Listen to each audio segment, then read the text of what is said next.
CJP का बड़ा भयंकर प्रोटेस्ट हुआ। कई सवाल हैं सबके मन में। ये सवाल है, वो बच्चे हैं, टेररिस्ट नहीं हैं। डेमोक्रेसी तो मर गई है और इसके अलावा बच्चे ही तो हैं। एजुकेशन के लिए तो लड़ रहे हैं, उसमें टीयर गैस और लाठी चलाओगे तुम लोग। वेल, अगर ये सारे सवाल भी आप लोगों के मन में हैं तो मैं चाहती हूँ इस वीडियो को आप अंत तक देखें। और ये वीडियो 2 भागों में बटा हुआ है। पहला भाग साफ साफ प्रोटेस्ट को ही डिटेल में डिस्कस करता है और मैं चाहती हूँ इस दोनों वीडियो के अंत में आप डिसाइड करें, आप जज बने कि आखिर कहाँ, किससे और कैसे चूक हो गई। वेल, राइट टू प्रोटेस्ट हमारे पूरे संविधान में कहीं एक्सप्रेसली प्रोवाइडेड नहीं है, बल्कि it flows through article 19(1)(a) जो कि हमें freedom to speech and expression देता है, 19(1)(b) जो कि हमें पीसफुली असेंबल होने का अधिकार देता है। बट एक चीज़ हाईलाइट करिए, विदाउट आर्म्स, यानी कि आप असेंबल तो हो सकते हैं लेकिन आर्म्स के बिना।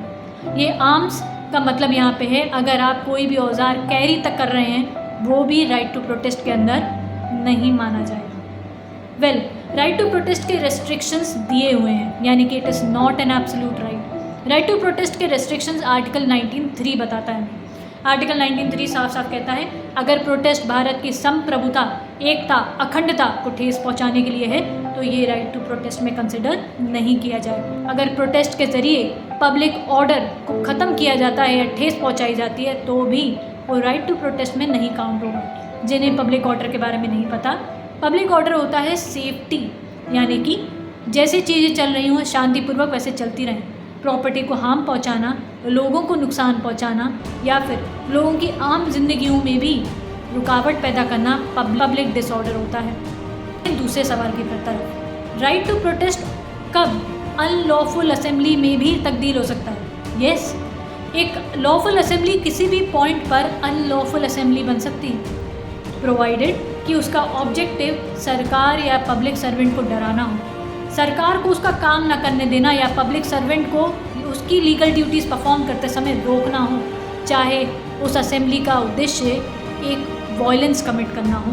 तो ऐसे में कोई भी लॉफुल असेंबली अनलॉफुल असेंबली में तब्दील हो जाती है।